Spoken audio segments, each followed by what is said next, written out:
Hello and welcome to Higher Ground Gaming. This is Eric. Today we're going to do another board game unboxing. It's a game called Altiplano, which is by the makers of, or designers of Orleans. So, which is a bag building game, which we really like. It has a couple expansions to it. Really great game, which we did an unboxing for on our channel here, and its expansions, Trade and Intrigue, and the Invasion expansion. But this is Altiplano, and it's a kind of a follow-up to it. It's got a different theme, very different theme actually, but some similar bag building mechanics with a few little differences in it too. So this is by Reiner Stockhausen, the designer, and DLP Games originally produced it, and Renegade Games, game studios, which we have a few games for. One of which being, let's see, Castel, which we just had, and another one was the Proving Grounds. Amongst we have a few other Renegade games too. But great game, great playthroughs on YouTube. The only thing I didn't really like about it, which seemed to be, was component issues with some of the components. But let's take a look at it and see if we what we find. So, all right, so let's get into it. So let's read our back as usual here. So Altiplano. Actually, let me get my glasses on. Oh, and today is November 2nd. Of 2019, Mr. Brody's birthday today. He turns 13, so we'll probably be putting up a little birthday video up on that. So yeah, so happy birthday to Mr. Brody. But anyway, Altiplano, Reiner Stockhausen's follow-up to Orleans, puts you in the South American highlands, where you must be creative to develop the available resources and vegetation of the high plateau between the eastern and western Andes. Learn to thrive by fishing Lake Titicaca, mining ore, breeding alpacas, and trading goods. Build roads to speed up your development and store goods in your warehouse so that you are able to survive the difficult climate of this particular region. Don't let the charming rural setting fool you. This game has layers of strategy to discover. You must plan cleverly, and be flexible enough to adapt yourself to the rough conditions of the Altiplano if you want to have the highest yield in the end, aka victory points.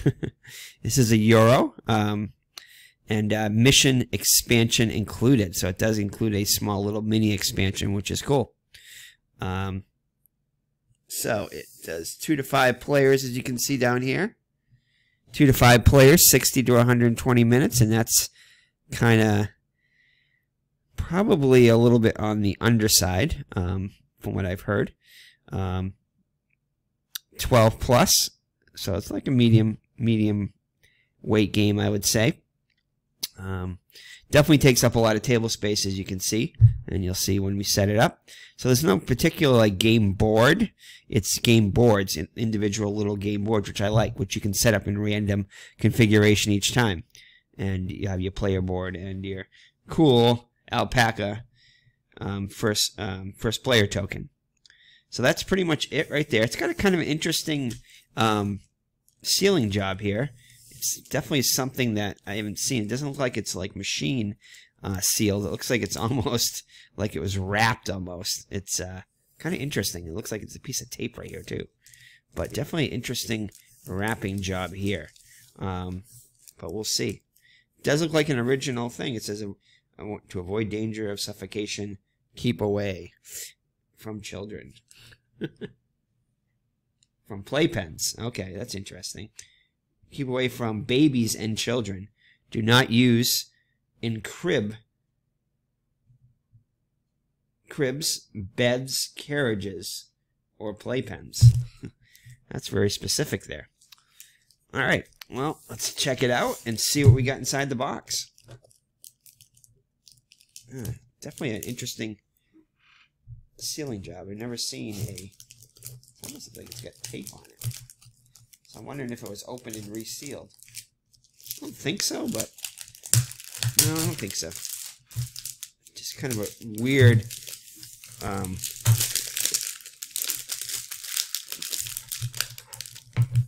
seal here. All right. I mean, it looks like nice. Oh, maybe it's a seal. Ah, that's what it is.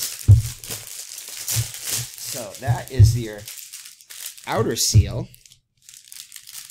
So this, basically it's right here. So this looks like it's got a double seal on it. So that is so we're doing a double unboxing in a way. So that is the outer seal. Now there's the original seal, which we're used to here. Okay, I see. So this looks like this is the original seal. It doesn't look like it's the thickest seal, so maybe that's why they double sealed it or something, but interesting. All right, so now let's get to the other seal on it. So double seal. Okay. All right, so here we go.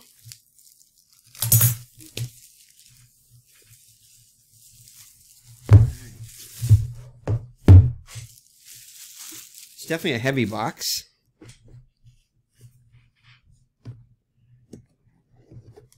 Okay, we'll put this here. All right, let's take a look at everything. Definitely not the thickest quality box here. Definitely has I can see this would, just because of the weight alone, would probably wear fairly easily. So let's look at the rule book here. Alrighty, so we bumped the camera, so we had to do a little editing there. So here's the rule book. Try not to bump the camera again. So as you can see, tons and tons and tons of components, which we like.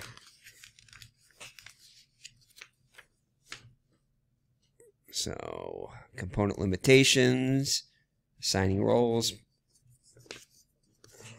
gameplay overview, how you put things in the bag. So unlike Orleans, what this does is that if you get like use your discs here to produce something, it goes into your not waste pile, but you know what I mean, used pile, and it doesn't go immediately into the bag. Like in Orleans, so it's a little bit different as far as that goes. So your goods that you get aren't immediately available for use until you have to refill your bag, pretty much. So these are all the different actions you can take. You can take farm actions, forest actions, mine actions, harbor actions, village actions, market actions, and road actions. So road actions are kind of like the knights in Orleans, where it allows you to increase your bag size. Basically the tokens that you pull out and use, your market kind of thing. So yeah, so a lot of these mimic other things in Orleans.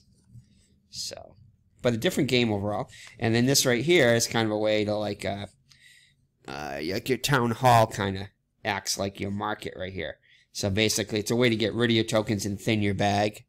But also gives you victory points at the end. So it's a little bit more useful, I think, than in Orleans, where it's pretty much, you do get stuff for it, but there's not a ton of endgame scoring with it. But here, there's a lot of endgame scoring in this. So, all right, so here, and then your goods are worth certain points at the end of the game, depending upon the level of them. And usually the more points they're worth, the less use they are in the game. Like glass is worth 4 points at the end, but really doesn't have any use. You can't really produce anything other than that.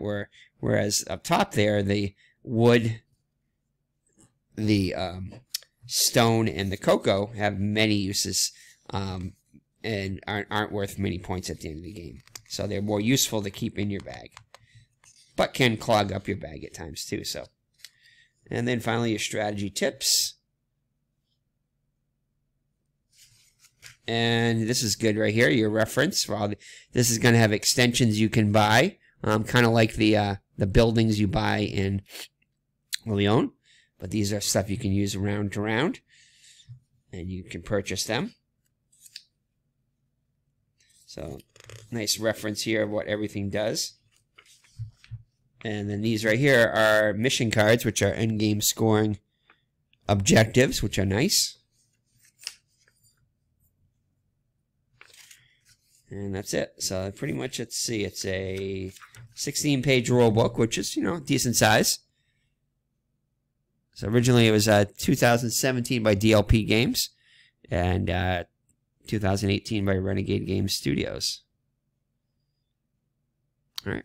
So that is the rule book there. Let's take a look at the components here. So there's your handy dandy score pad, which tells you everything that scores points at the end of the game. So definitely a point salad game. A lot of ways to score points. Not a lot of it. Not a really thick one right here, but we'll definitely be making copies of this. Let's see if it's double-sided. No, it's not. It's only single-sided. So, alright, so that's a little underwhelming there. Let's see what we got here. So these are those objective cards, the orders that we can fulfill here. So we'll be looking to gain 2 rock and a... I'm not even sure what that one is. What is that? 2 rock and a wool. That's it. So that's a wool. In order to fulfill this contract, you'll get 11 points, and you'll get a corn, which corn is kind of like a wild resource. So I'll show you some of the different things you can do. Quests, they're kind of like, you know, objective quests, orders, however you want to call them. And these are pretty thin. We're definitely going to be sleeving these, but they're glossy. So this one is a glass and a wool. That's a fish and a cocoa, and so forth. Alpaca, stone, and a glass. You get 17 points. Now, if you fill these orders, these aren't available to fill your warehouse. So you don't get end-game scoring, but you get the points right up front here. So let's see. So yeah, so tons of different contracts here. Well, decent amount anyway. Let's see here. And these right here are going to be boats you can buy. And these boats will give you... So these are for hard to find, depending upon what character you play. Because you're going to get an asymmetric character. Different from everybody. So you may not be good at producing llamas. Excuse me, alpacas. So you can get this and get 2 points at the end of the game and an alpaca. So these are different ways to get resources that are hard to get for you. And then these are your boats. So then these are your houses. And these have endgame scoring. So these will give you 4 victory points plus an endgame scoring condition here. Oops. So this will give you 1 point for every alpaca you have in your warehouse or on your playboard, I believe. This is 1 point for every wool plus 4 points. So they're all worth 4 points. And then they add extra stuff depending upon certain resources. So it gives you an objective to follow. And then these right here, these are end-game scoring things also. So let's separate those.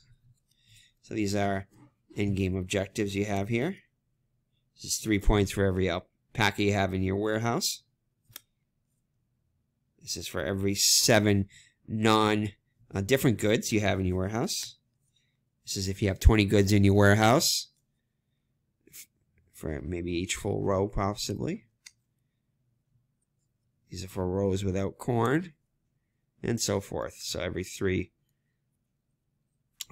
cloth, is it? Yeah, every 3 cloth and silver you have in your warehouse. So different for glass and so forth. So these are just different things end-game scoring points here. All right, so let's see what else they got here. These are definitely slippery cards. All right, so then here is your bag right here, your bags. So your player bags. I know some people had some issues with these, but they're a little thin, but they're all right. Nothing wrong with them. They're big enough to get your hand in. So we get 4 of these. So, bag building game, you gotta have a bag. And then these are your meeples. So have a meeple so you can place it on the board and follow your guy around to the different spots on the map. So travel is a big part of this game. And these right here are for your carts. These are going to represent carts, which you use to travel around the mountainsides. Because it's definitely hazardous travel out in the Andes Mountains there. And then these are your, probably victory point track right here. Different colors. So you get 5 different colors here. I think that's what they're for. I thought it was only a 4-player game. Let's see here. Did I say 5-player? I can't remember now. Road markers. Oh yeah, these are the road markers. That's right. Yeah, so there must be a 5-player game. I think I did read that. Yeah, 2 to 5 players, of course. All right, let's see. Whoops, that's a little crooked there. Yeah, that's all right. No big deal. So these are going to go on the road here to mark your progress there on the that track. All right, so some tokens there. And of course, here is what I'm interested in on the couple of baggies. Put your stuff in. And these don't look too bad of quality. I mean, not the thickest, but they're definitely not the thinnest. They're not like Ravensburger games where a lot of their games have real thin tokens. But let's just check this out. So it's not bad. It's not quite as thick as Orleans, I don't think, the tokens here, but they're not bad. Look like they'll be all right. So let's see what we got here. So here are your different players that you can start as. And you'll start with different resources depending upon what player you have. So these are your different players here. Sorry about the camera. And then some resources down here. This is your money in the middle. So that'll be 5 money there. And then these are your fish, your alpacas, your cocoa, and your cacao, I should say. And your glass. So I'm sure there's going to be plenty of things here. And this this is for your alpaca first player token. Definitely a huge token here. I think in the expansion they give you a smaller first player token, but definitely a big one. It looks like it falls apart fairly easily. And then another player you can start as. So it looks like these are some tiles for endgame objectives here, which you can buy from the market. And then this right here, I know this is one thing that people had issues with right here, is this is these sides will fold up and it'll make you a little like discard token box here. Yeah, that'll be on the inside of the box right here. But I guess people had issues with these falling apart, so yeah, not a huge deal, but I definitely can see that, where it looks like the corners fold up and then it doesn't look like there's anything really to hold them together here. So I can see where that might be an issue, but we'll figure it out. Not a big deal. Not worried about that. Let's see here. These are more of the discard token boxes, which you'll have, which you've probably seen if you watched any run-throughs. You've seen them. And then these are definitely tiles that you can add. Like these are like the buildings in Orleans that you add to do certain things. And these right here, like I say, if you had I think I showed you the player starts with the ability to turn alpacas into wool. We'll get wool from alpacas, produce wool, I guess, from alpacas. This right here, you can't have this as your player power too, as you can't double up on that. So this would be unavailable to the player that has this as a starting power, and so forth. So again, more of these. This is the backs right here. And then another one right here. So they're not too bad quality. I mean, I guess they could be better, but I've definitely seen worse. And then here are going to be your, looks like this is an area right here, the forest area. And then you have your mountain area right here. And you you could basically put together these tokens and you'll get different resources from them. So that's a way to produce the resources. And these are the 10 money right here. And more of the areas. So this is the total. Maybe that wasn't the forest. I don't know. There's different areas. Anyway, this looks like it might be the forest. And this definitely looks like it could be the market area right here. Or no, it's the cart area, I think. Anyway, but there's different places you can go. So these are essentially the player. The main board. The main board is in little boards, which is kind of different, something different, but it does take a little bit to set up. So this is your water area right here. So you can get fish from here. You can also get your canoes. And up top here looks like another town area right here. This might be the market area right here, actually. Anyway, not sure. But here's your market area, actually. Yeah, it didn't look busy enough to be a market area, but this is your market area where you're going to put your carts. You get a free cart, which you can do 1 to 3 movement. I think there's 7 different places you can go to on the map. This will be, the first one. This one's free, right here. And then this right here, for if you want to purchase a cart, you'll need to activate it with a food right here. Because a long journey needs food. And then these right here are where you're going to put your, so all these are where you put your tokens from your bag. And you're going to get, depending upon here, if you put a wool or an alpaca, you're going to get a money. And you're going to get a stone or a wood, you're going to get a money, and so forth. You're going to get 2 money for cloth, 3 for silver, and so forth. And these right here are going to be, you can buy those extra player boards to go in your area, and you'll have that. You'll be the only one to have the power. And then here, I think these are for contracts. Yep, fulfill contracts. To buy a contract and then fulfill contracts.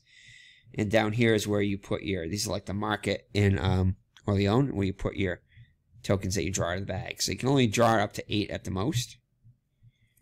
And then these are your corn tokens right here. There's more money and more powers there you can purchase. Yeah, and yeah, so these are actually going to be, this is actually not the market area. This is actually what is the market area? But this is your own personal player board itself. So these are what everybody gets. So there's 5 of these in here. So these stay on you, and then it's kind of like a summary of all the different areas you can go to, like the lake, the housing area, so forth. So this is like a summary, and the iconography is very good in this too. So basically, what you do is you look at, and that's what I should have done before here too. So if you look at this has got an anchor next to it, so that is obviously an area where you do your fishing. And again, this is a bag area right here. Oops, sorry. Bag area right there. So that is an area which you do your market right there. So the iconography corresponds. Some more on the player board here. More tokens.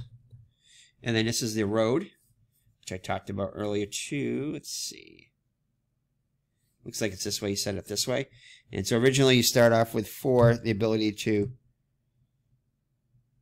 draw 4 tokens, but as you get wood and stone together in combo, you're building a road. So you get another token here, and this is kind of like this. You used to get the citizens tokens on the in Orleans. This is the corn you get. This is the wild token in your warehouse. So it kind of works a little bit like a monk too, I guess you could say. But these right here, well, actually, it doesn't really work like a monk because these have no use other than putting in your warehouse as a wild token. I don't think you can use them for anything else. Could be wrong on that. And this right here, oh, this is the market track right here, which you're going to put your, it's got the same iconography as your tiles right here. So you'll line up your tiles here.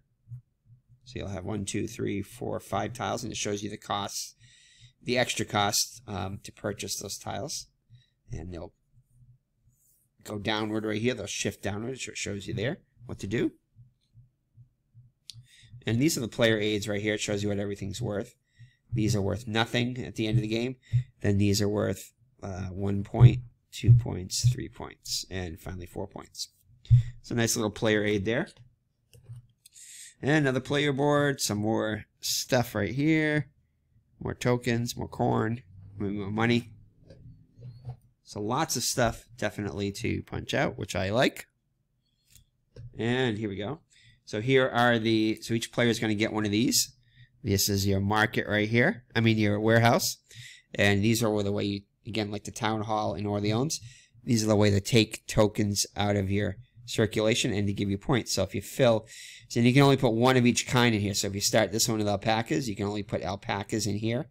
And also you can use the corn as a wild. So this will give you 2 points if you fill that row up. And then this will give you 3 points here, 4 points. And you can, like I said, you can only put one good in each thing. But if you start, you have to plan it, because if you start putting your corn in here, even though corns are wild, you can only put corn in here, and you can't put the corn in any of your, to finish out, say, a roll of alpacas. You can't put 2 alpacas here and then a corn here if you've already started to put a corn here until you finish this row. So again, it shows you corn here, and you can't put food in your warehouse because it'll go bad. I guess that's the reasoning behind it. But yeah, so you start here, and then you get, for each row you complete, you get this amount of victory points, in addition to the actual points that are for the goods. So that's kind of neat. So these are for your warehouse, and each player is going to get one, and tons of stuff to punch out. These are pretty much the same. Maybe a little bit different tokens on it, or pretty much, actually it looks like pretty much the same amount.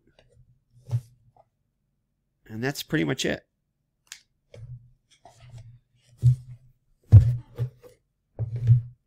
So lots of good stuff to punch out. And again, the component quality, not that bad. Not as bad as I had feared going from the reviews. But, you know, people tend to exaggerate on stuff and like to go off on component quality and all that stuff. But I don't think it's too bad. I think it's not as bad as everybody's saying it is. But looks good to me. But you only know if we play with it, I guess. So that's it. So that is Altiplano. Let's get a little bit better focus in here. Choop. By Renegade Games and DLP. So definitely looking forward, as usual, getting this one to the table. Here we go. So that's it. So thank you for joining me. It's been Eric from Higher Ground Gaming. I'm going to go celebrate Mr. Brody's birthday. So take care and God bless and have a great day. Bye-bye now.